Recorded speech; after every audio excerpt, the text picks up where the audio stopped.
Okay, welcome back everybody. Today is February 17th, and we are going to continue learning the story of Rebbe Nachman's life and everything surrounding it. As usual, we will be reading from the Sefer Siach Sarfei Kodesh, which is Breslov History and history and stories and a lot of amazing information. And just the last few weeks, we've been learning the different parts of Ukraine or Russia or whatever it is back then that Rebbe Nachman lived in. And in last week's video, he moved from Zlatopolia to Breslov, and he had the big machlekes with the Shmuel Zayda, and now he moves to Breslov. Okay, so we're going to read a little bit, some information over here in Siach Sarfei Kodesh about Breslov. But one thing that we should know, first thing is that we should know a few things. That first of all, Rebbe Nachman's life in Breslov, this was the place that he spent the most time out of all the cities. Right? Rebbe Nachman lived in Breslov for over 8 years, and then he moved to Uman at the last 6 months of his life. And Breslov is also the name of the Hasidus, Breslov Hasidus. It comes from that city of Breslov, and it's a famous story.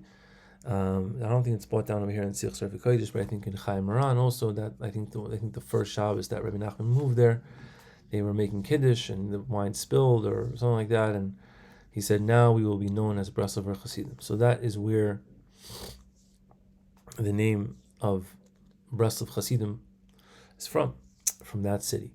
Okay, so all the videos that we do from now for the next, whatever while will probably be that where Rebbe Nachman is living in Breslov, but he did take a lot of other journeys while he was in Breslov to different cities, and then we're all going to talk about that. But let's see what it says over here in Siach Sarfei Kodesh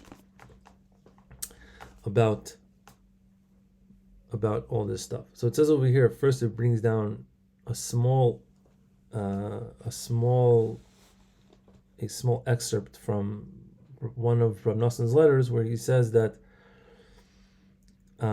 now when we moved to Breslov, now we were able to sit in Breslov for a long time, and this is also in Breslov is where all of Rebbe Nachman's farm were written. Everything was written in Breslov, everything was copied over in Breslov. And also, like we said, I think in last week's video, that if it wasn't for Rebbe Nachman moving to Breslov, Rav Nosson would not have been able to get be close to him. Fine. So that's something. Okay, now let's start for real. So Rebbe Nachman, it says over here that when Rebbe Nachman came to the city of Breslov to live there, the first thing he asked the people of Breslov, where is a good place to do his spoidness? Where is a good place to be alone in the forest? And they said to him, there's a place where it's a little far. And Rebbe Nachman said to them, is it far from the heart or is it far from the brain? Is there any concept of far for a Jew? He says, when you have a heart, there's no such thing as being far. And meaning that, whatever that means, but yeah, so Rebbe Nachman went to do his spoidness there, even though it was far away. And this place of his spoidness was between two mountains in a valley, and it was about 3 or 4 kilometers from the city, outside. And this is when Rebbe Nachman was younger, so he was able to go there, B'stama. And it was like very, very hidden. It was like in the valley, but like surrounded by a lot of mountains, so nobody could see you. And he would go over there to do his spoidness, and they would call this place Dem Rebbe's Heil, which is the cave of Rebbe Nachman in Hebrew. It says over here in a footnote, that the Breslovers would go there to do his spoidness once in a while, and Rav Levi Yitzchak of Bender, one time when he was in Breslov on the day of Lag BaOmer, he also went to this cave with Rav Nosson and Rav Avram Sternhartz, who showed him the place, and they had great hisoyrus there in this cave. So I never knew this cave existed. I mean, I read about it, but I didn't know it was like people went there and knew where it was, but I guess it's pretty cool. Okay, another thing about Breslov. Rebbe Nachman, it says over here that when Rebbe Nachman came to live in the city of Breslov, there was a lot of very, very low people there, very not good people there. I don't know if we would say not good, but people that were like kind of broken and whatever. he said, because it says over here that there was one Paritz, Russia, who lived over there, a very evil person who lived there, who would make everybody sin. He would bother everybody because he did a lot of pritza stuff. I guess maybe he had a lot of parties or whatever, women, I don't know what it was.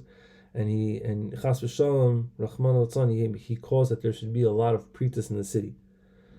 And specifically because of this, Rebbe Nachman entered into the city of Breslov also to make it holy and to fix it. It also says to look later on in Siman Shin Taf Zayin. If that's in this book, maybe we'll look it up for a second. 1 second. Let's see where we are. Shin Taf Zayin. Is it Shin Taf Zayin? Shin Tes Zayin, I'm sorry. Let me just get involved over here a little bit, and maybe we'll see what this little footnote is over here. Almost there. And there's no Shin Tuf Zayin anywhere. Why does that not make sense to me?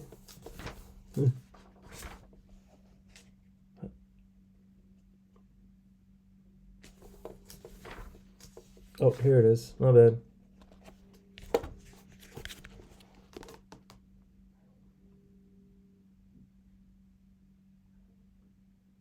All right, it says over here, it says Shin Tez Zayin. It says over here that in Ukraine, the people were very, very low people, very not spiritual people at all, and it was like mamish, like a dry desert, like of spirituality.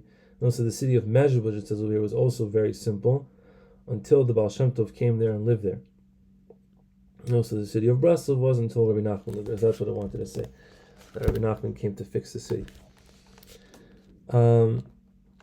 It says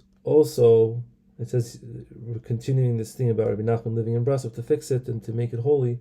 It says over here, it says also see what Rebbe Nachman wrote in his letter when he was in Ostraha,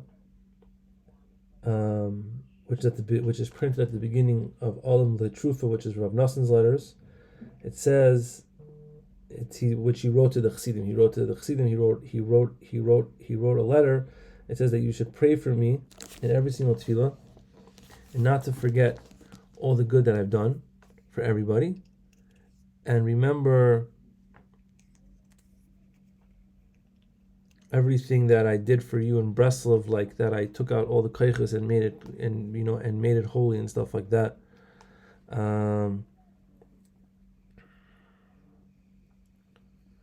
And also see later on, it says over here, we'll probably see the story eventually in one of our videos, the story of Rabbi Avram Payas, who made shalom between, Rabbi Nachman sent him to do a balan and a balanis, whatever, people who worked in the mikvah.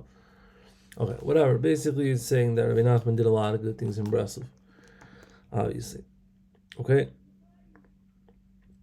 And it says over here, like we spoke about before, that Rav Baruch HaMezhebuzh, everyone back then was like a magid, like they went around to different cities, And it says that Rav Baruch HaMezhebuzh had a house in Mezhebuzh, and he also had a house in Tulchin. And when Rabbi Nachman moved into, because that was where he had his two places to be a magid. When Rabbi Nachman moved into the city of Breslov, Rabbi Nachman was living in Tulchin. I don't know why that's important for us right now. Okay, but it says over here that Rabbi Nachman did not have magidus at all. Ki be'eshoy Rabbeinu dar be'er Medvedevka. Right, because when Rabbi Nachman lived in the city of Medvedevka, which we spoke about, the magidus over there was under the reshus of Rabbi Nachman of Chernobyl, and when Rabbi Nachman lived in the city of Breslov, Hoysa Ka'amar magidus Sham b'reshus doider Rav Kaddish Rav Baruch HaMezhebuzh. Okay, like meaning like he was kind of in charge, even though that Rabbi Nachman was like the Rebbe in the city, and Rabbi Aaron was the Rav of the city, but I guess like the Magidus, whatever that means, Kilu, like what it means in reality, I guess that he would come and whatever and be a Magid there. I don't know exactly what that means, but it was under the charge of Rav Baruch HaMezhebuzh. And in the times of Rav Nosson, also the Magidus of Breslov was under the charge of Rav Mordechai of Chernobyl. Okay. Tov.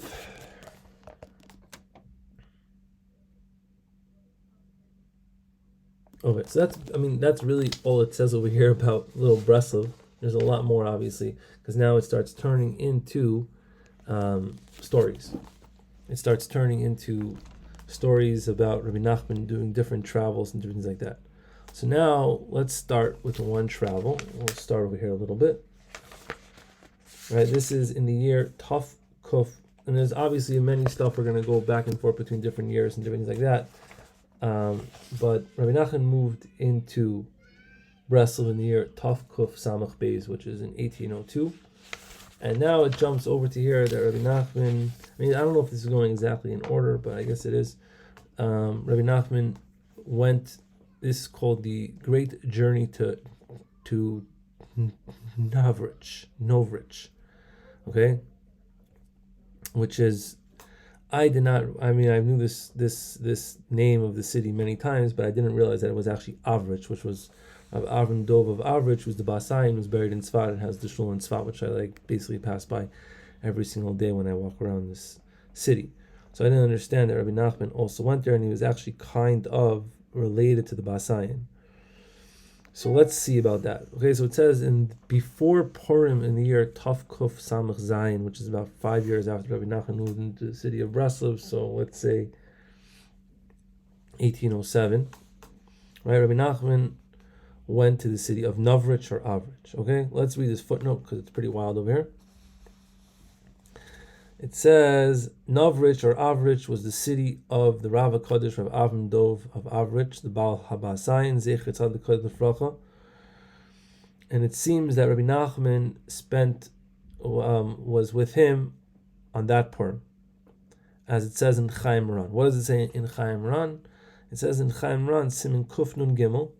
It says in the year Tov Kuf Sam Zayin, before Purim, Rebbe Nachman went from Breslov, and nobody knows why he was going on this journey, on this Nesiya. And he went to Novrich, and he wanted to go further, but he stayed there for Purim, which in the house of the Rav Tesham, who was also his Mechutin Ktsas. Only a little bit of a Mechutin, not the not a full one. And it says in brackets over here, it says the father-in-law of the Rav HaKadosh Bas Ayin, or the mother-in-law, his father, or whatever, okay. Oh yeah, the father-in-law of the Rav HaKadosh, the Baal Bas Ayin, he is the Rav HaKadosh Rav Nata, a Rav Ha'ir Avrich HaMuskar B'Shemes HaTzedikim. And after he died in the year Tuf Kuf Mem Hey, the Bas Ayin filled his position in being the Rav of the city. Okay. In the year Tuf Kuf Tzadik, Bas Ayin went to Eretz Yisrael, and he became the rabbi in the city of Tzfas, right? And that's where he is in Tzfas. Misham menuchasei kavod b'ma'aras harav kodesh mevolchstik mechutin rabbeinu. The Rebbe Sefer Bas Ayin.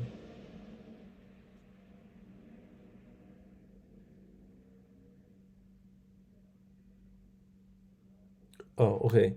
So let's see. Okay, so yeah, we're like getting to how he's related. So first of all, yeah, the Bas Ayin is buried in the same cave as the Rav HaKadosh of Volchstik, who married the daughter of Rebbe Nachman, Miriam, who lived in Eretz Yisrael, and she's also buried in this cave in Tzfas Kodesh. So now it says over here, how do we see this?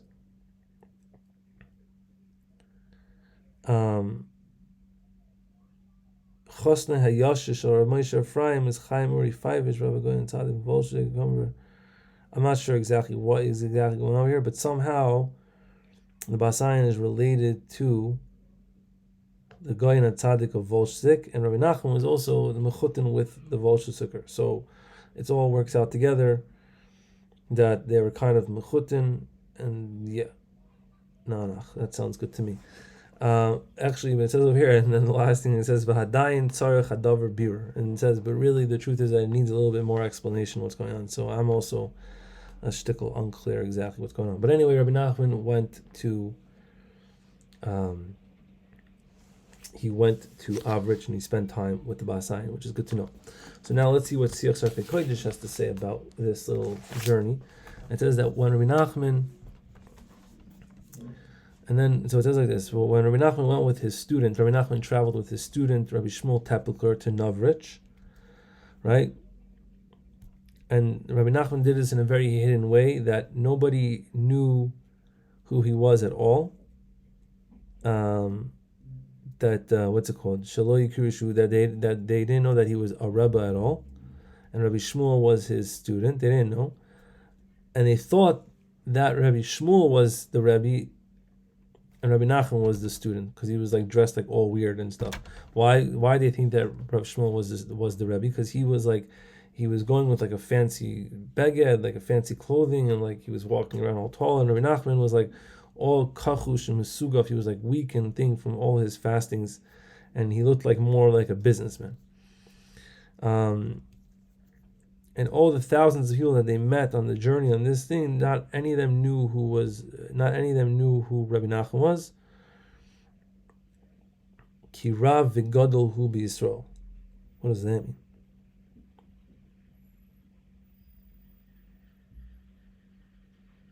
What does that mean?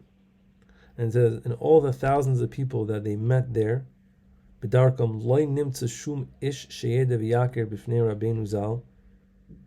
Oh, sorry, that they didn't know that he was a great Rebbe. That's what it means. I didn't understand that part over here. Fine, so that's cool. So Rabbi Nachman was hiding himself, of course, like he usually does in these types of situations. Rabbi Shmuel Tepelker Shnasim Rabbeinu Al Nesir Novrich. He said to Rav Nassim, he said to Rav Nassim, I know many stories in this journey that I took with Rabbi Nachman. And he didn't tell all the stories, but some of them he did tell to Rav Nassim, and some of them he did tell to the other Breslov History. And it seems that Rabbi Nachman didn't want him to reveal everything that happened on the journey, so that's also kind of cool. All right, we're going to stop over there because it gets a little wild now. There's a bunch of stories that are coming up over here, and I want to keep it going. So I hope we learned something today in this video, some more good Breslov history, and we'll continue learning next week, Be'ezer Hashem. All right, bye-bye.